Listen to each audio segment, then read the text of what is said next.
সদৌ অসম ভিত্তিত অনুষ্ঠিত হোৱা 2024 all Assam Wadokai karate seminar 2025 যোৱা ইংৰাজী 19 জানুৱাৰীৰ পৰা 22 জানুৱাৰীলৈকে গুৱাহাটীত অনুষ্ঠিত হৈ যায়।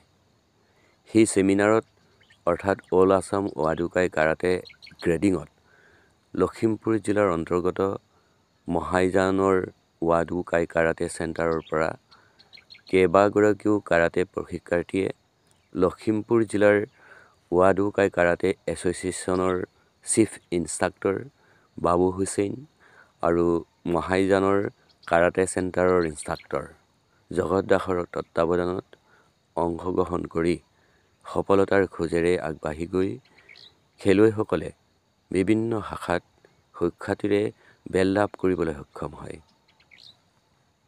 আজি মহাইজানত অভিভাৱক আৰু বিভিন্নজনে আনুষ্ঠানিকভাৱে দেৱীৰাম পাঙি হাইস্কুলৰ প্ৰাংগণত দুয়োগৰাকী প্ৰশিক্ষকক সম্বৰ্ধনা জনোৱাৰ লগতে সফলতা লাভ কৰা কাৰাটে প্ৰশিক্ষাৰ্থীসকলক বেল্ট আৰু মানপত্ৰ প্ৰদান কৰা হয়।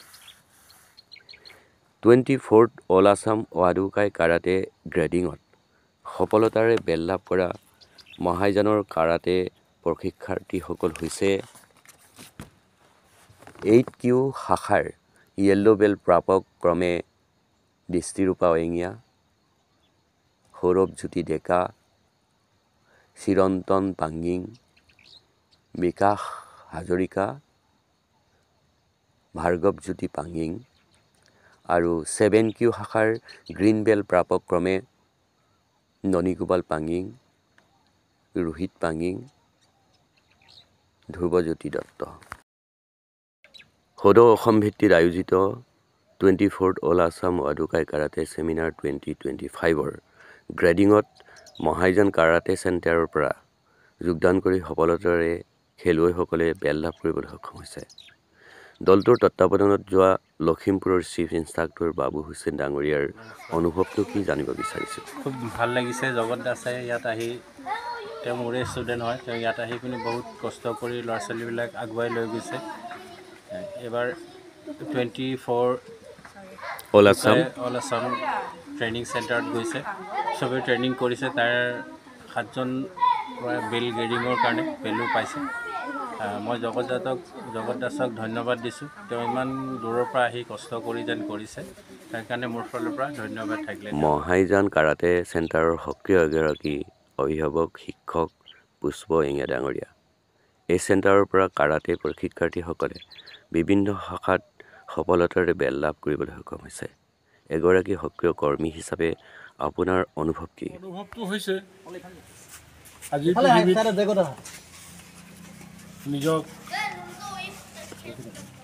ডিফেন্স নিজক প্ৰতিৰক্ষা কৰাটো এক নম্বৰ গুৰুত্বপূৰ্ণ বিষয়বস্তু বিবেচিত হৈছে আৰু সেয়ে 24 সংখ্যক সদৌ অসম ছেমিনাৰ যিটো অনুষ্ঠিত হৈছিলে, এই ছেমিনাৰলৈ যোৱাৰ ক্ষেত্ৰত আমাক যথেষ্ট পৰিমাণে আমাৰ দুজনকৈ ইনষ্ট্ৰাক্টৰ আছিলে। আমাৰ গাঁও অঞ্চললৈ আহি বোকা পানীৰ মাজত থকা কণ ভাইটি ভণ্টিহঁতৰ এটা ধুনীয়া প্ৰশিক্ষণ বা শিক্ষাৰ্থী হিচাপে গঢ় দি তুলিছে ল'ৰা ছোৱালীসকলক, আৰু তেখেতলোকক এই দিশত আগুৱাই লৈ যোৱাৰ ক্ষেত্ৰত যথেষ্ট কষ্ট কৰিছে। আৰু তাত বেছিকৈ আৰু সহযোগিতা আগবঢ়াইছে আমাৰ বাবু হুছেইন ডাঙৰীয়াই। তেখেতে মাজে সময়ে আহি ভুল শুদ্ধবোৰ সোঁৱাই দি জগত দাস ডাঙৰীয়াক উৎসাহিত কৰি লগতে আমাৰ এই পিছপৰা অঞ্চলৰ সৰু কণ ভাইটি ভণ্টি ল'ৰা ছোৱালীসকল শিশুসকলক আগুৱাই যোৱাৰ ক্ষেত্ৰত উৎসাহিত কৰাৰ ক্ষেত্ৰত যথেষ্ট পৰিমাণে কাম কৰিছে। গতিকে অনুভৱটো ভালে লাগিছে, যিহেতু আমি সেই সৰু ল'ৰা ছোৱালীক লগলৈ গুৱাহাটীলৈ যোৱাৰ অভিজ্ঞতা হৈছে, আৰু তাত গৈ এটা বহল সমাজখনৰ তাত কেনেধৰণৰ কি ধৰণৰ এই প্ৰশিক্ষণৰ সময়ত কেনেধৰণৰ অৱলম্বন কৰিব লাগে, কি গ্ৰহণ কৰিব লাগে, সেইবিলাকো অলপ অভিজ্ঞতা হৈছে। গতিকে আৰু মই দুয়োজনকেই মোৰ ফালৰ পৰা অভিনন্দন জনাইছোঁ, আৰু বিশেষ ক'বলৈ একো নাই, ভৱিষ্যতত যাতে আৰু ইয়াতকৈ আৰু অকণ ভাললৈ আগুৱাই লৈ যাওঁ বুলি মই আশা ৰাখি মই মহাইজানৰ কাৰাটে চেণ্টাৰৰ ইনষ্ট্ৰাক্টৰ জগত দাসক নীলিমদা ডিভাইন চেনেলৰ পৰা প্ৰথমে আন্তৰিক শুভকামনা আৰু ধন্যবাদ জ্ঞাপন কৰিছোঁ। যিহেতু তোমাৰ তত্ত্বাৱধানত শিক্ষাৰ্থীসকলে বিভিন্ন শাখাত সফলতাৰে বেল লাভ কৰিবলৈ সক্ষম হৈছে। এই সফলতাত তোমাৰ অনুভৱনো কি আৰু ভৱিষ্যত পৰিকল্পনাৰ বিষয়ে কিছু জানিব বিচাৰিছোঁ। নমস্কাৰ, মই কি ক'ম, বাকী যিখিনি ক'বলগীয়া আছিলে মোতকৈ ছিনিয়ৰ বা জ্যেষ্ঠ তেওঁলোকে ক'লেই। আৰু মোৰ বিশেষ ক'বলগীয়া এইটোৱে যে মই যিখিনি পাৰিছোঁ, সিমানখিনি আগুৱাই নিছোঁ আৰু ভৱিষ্যতে মই তাতকৈ বেছি আগুৱাই নিবলৈ চেষ্টা কৰিম। আৰু তাতে মই ইয়াত কণ ল'ৰা ছোৱালী, ইয়াৰ মাজৰ পৰাই বহুতখিনি ল'ৰা ছোৱালীও মানে বহুত পাৰফেক্ট থকা আছে। চিলেক্ট বুলি মই কাকো নকৰোঁ, কাৰণ মই সকলোকে সমানে চাওঁ আৰু সমানেই প্ৰশিক্ষণ দিবলৈ মই চেষ্টা কৰিম আৰু ভৱিষ্যতে চেষ্টা কৰিম। আৰু তেওঁলোকক বহুত ওপৰলৈ নিবৰ কাৰণে মই চেষ্টা চলাই আছোঁ আৰু যিমান পাৰোঁ সিমান আগুৱাই নিবৰ কাৰণে।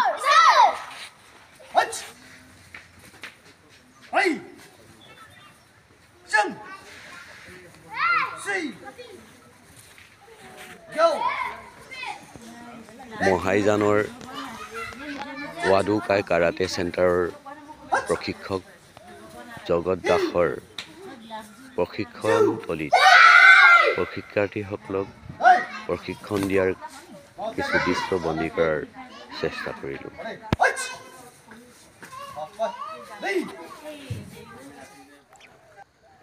দৃষ্টিৰূপাই য়েল্ল' বেল লাভ কৰিছে। গুৱাহাটীতকৈ কাৰাটে গ্ৰেডিঙত যোগদান কৰি তোমাৰ কেনেকুৱা লাগিছিল? ভাল লাগিছে। তাত যে তুমি অংশগ্ৰহণ কৰিছিলা ছেমিনাৰত গুৱাহাটীত, তাত কেনেকুৱা লাগিছিলে? মা দেউতাই তোমাক এই ক্ষেত্ৰত আগবাঢ়ি যাবৰ কাৰণে কয়নে? ভাল পায়নে? কয়। তুমি ভাল পোৱা নোপোৱা? আৰু আগলৈ খেলিম বুলি ভাবানে ভালকৈ? ভাবিছা? আৰু আগুৱাই যোৱা শুভেচ্ছা জনাইছোঁ। ধন্যবাদ।